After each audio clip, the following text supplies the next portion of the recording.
everyone, welcome back to Creatively Crafted Life. This is Melanie, and today I am going to be tackling what I'm calling my junk journal supplies or journaling supplies, etc. I have some loose stuff here. I also have some stuff in my Alex drawer. I call mixed media supplies and stuff. So it's like chipboard and layers and all that kind of stuff, and you can see it's overflowing. So I need a better solution.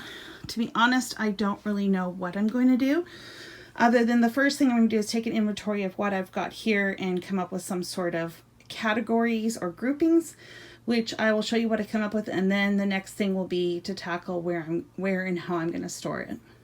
Okay, so I'm probably partway through sorting everything, but I'm running out of space. So I think I need to start putting some of this stuff in some sort of organization container or something. Anyways, so just to go through kind of some of the things that I have, this is all what I consider for mixed media, art journaling, that kind of thing. So I have some old postcards, I have some chipboard, I have envelopes, tissue paper, I've got newsprint tie back underneath that is some Christmas related stuff. I've got old calendars, I've got mailers from advertisements, I've got all my golden books, I've got paper bags, I've got doilies. These I consider like collage pieces, but there's stickers and stuff in there. This is what I call layers, so it's like newsprint paper that I've played around with, that kind of thing. And then I've got embellishments, and then over here I have some books that need a home as well. I'd like to free this space up, and everything else that I have for mixed media, like this is what I'm calling my mixed media supplies.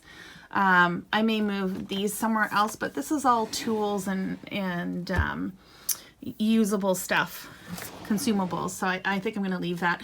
And this one here just has some deli paper, which I'm probably just going to leave in there because it's in a box. And then the last drawer, which I haven't dealt with, is textures. And I have a feeling some of this stuff can come out as well. But anything that I would consider more a tool for like printmaking and stuff, I'll leave in here. But I will show you that once I get a little bit further down. And then this is not actually mixed, well, it's sort of mixed media, but it's more supplies, so we're not going to touch that. As far as what I'm going to store stuff in, I do have this divided envelope. I don't know, what do you call it? Accordion style file folder. And that's where I keep all my cut aparts from, or my cutouts from magazines. I did purchase another one, so that will help with the situation there. That's overflowing. So I got another one. This is, I just picked it up at Target. And then the other thing I'm planning on using are these bins, which I love. They're these white bins. They're $6 a piece at Target. They're just called storage box. They're the medium size, and they're 13 by 11/16 by 11 and 5/32 wide. So they fit 12 by 12 paper if you put them lengthwise, which I am absolutely thrilled with. So I bought 3. I don't know how many I'm going to need, but that's what I'm going to use there. All the golden books I have, I might do a listing of them, and I'm just going to stick them in one of those white cardboard IKEA boxes. So that's the plan for those. And then everything else I'm hoping to somehow combine into those bins. So let me get back to it and I'll update you in a bit. Okay, so these are these plastic mesh bags that I got from Studio Calico when you get a kit, but I'm pretty sure you can buy these on Amazon. This is at least 12 inches by 12 inches. And all I did was slid all my paper bags in here, and my glassine bags, because I have quite a few of them, all different sizes, and they're quite a bit smaller. I just stuck in another bag. This was also from Studio Calico. So just recycling what I have to organize these. And this is just going to go in here like so, and then in one of those bins. And I don't know if I'm going to label it because this is sticking out. It might be pretty obvious that these are paper bags, but we'll worry about labeling later. I also have this bag of chipboard. A lot of it is 12 by 12 sizes, and I'm going to use the 12 by 12 as dividers for this container. So for instance, I've got the plastic, the paper bags in there, and then I've got the my calendars next, and this is already okay. It doesn't need a divider, but I'd like to put something in between here and the next thing that I'm going to put in the bin. For thinner items like the tissue paper and my layers, I think I'm going to try and use these report covers, or whatever you want to call them. I don't know, I've had these in my stash forever, so it's about time I put them to use. I think I can fit most stuff in here, and it'll keep it contained and protected, and will fit nicely in that container. So this is what it looks like, all filled up with tissue paper. Who knows if this will work long term. I'm usually not a fussy organizer. Like, I like it to be quick and easy, but we'll see. Anyways, for now it's going to work, and let's go on to the next. Okay, so the same is applying for what I'm calling layers. So I got wrapping paper, spray cast-offs, you know, when I'm spraying something, some jelly press, my attempt at paint pouring, some book page cut scraps, I guess, some cards that I'm not going to use as cards, and then scrap bits of layers, which I'm just going to tuck in. So that is going to be my layers section. For the doilies that I have just this plastic bag from Studio Calico. So I added all of them into the one packaging. I don't have a ton of doilies. I have a few gold ones, one white square one, and then these rectangle ones. So that will be another section. Okay, so here's what the bin looks like. I'm definitely going to need two. I did not label these at this point, and I just need to get other stuff done, so I will come back and label them later on. So here's all those junk mail.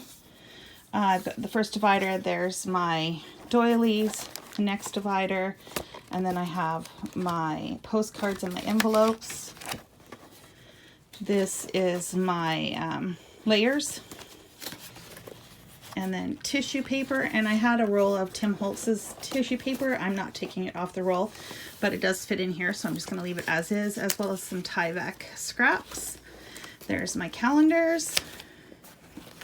Now I have this 12 by 12 paper pad in here. I do not like this paper pad. I got it in a warehouse box. It is not my style, but I figured it might be an okay thing to do some mixed media on. It's not super thick, but it's not, you know, the worst paper. So I have that in here for now. That may be subject to change. And then of course I've got my bag full of bags. Now this is going to go in the Kallax unit. This is a little bit of a tight fit at the top here, but this is just paper and it bends over, so I'm okay. So I'm going to go put it on the shelf so you can see how it looks. Now this is going to slide into the shelf this way, so this will be facing out. And that's how it looks in the unit. Okay, let me see if I can do this one-handed. So this is my very first folder. It doesn't actually close anymore because it's so thick. And I did debate about moving some of this to the other one, but I think I'm going to leave it as is for now.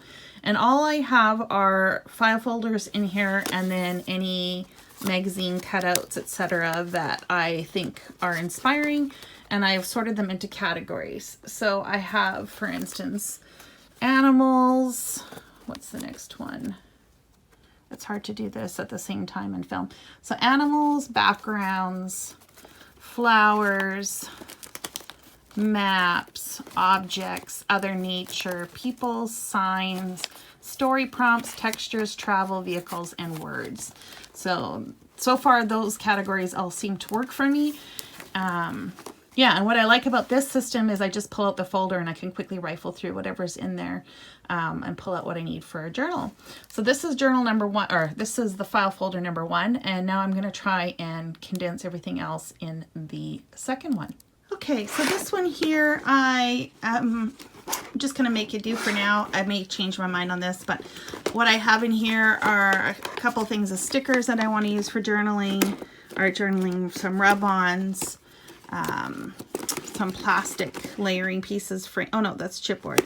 And then I've got some plastic layering pieces, and then a book full of quotes. And then over here, I left these in the boxes. I actually combined the tiles with the bezels. And then this has got like playing cards and tickets and stuff that I can use as embellishments. So that's going to take care of those. I still have this pad here.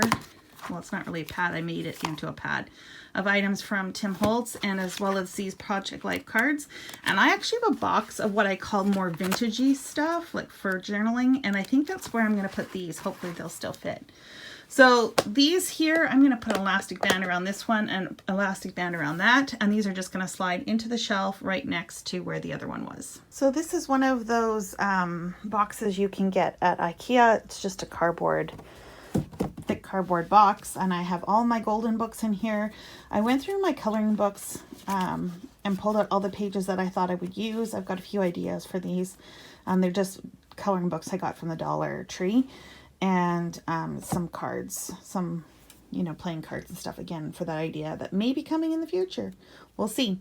Anyway, so this is going to go into one of the cubes on the big shelf over on the right, and let me show you how that looks. Okay, so this is what the shelf is looking like. It is almost full. So I've got the bin of layering materials that I showed you earlier. I've got my collage pieces, some chipboard embellishments. This is the bin full of my extra tools. These are all my envelopes and card bases. I've got larger pads of watercolor and like Bristol paper and stuff. Then we got my big dies. These are my work in progress journals. These are those small embellishments. And then this box here is the one I was just talking about. Now I'm not sure all of these are going to stay this way, and I'm kind of hoping that the divided shelves will work with having these boxes on the bottom, but I don't know until I get one to give that a try. So this is it for now. We're going to move on to something else in the next video. So thank you so much for joining me today. I hope you are inspired and are ready to tackle something in your craft room. Until next time, happy crafting and happy organizing.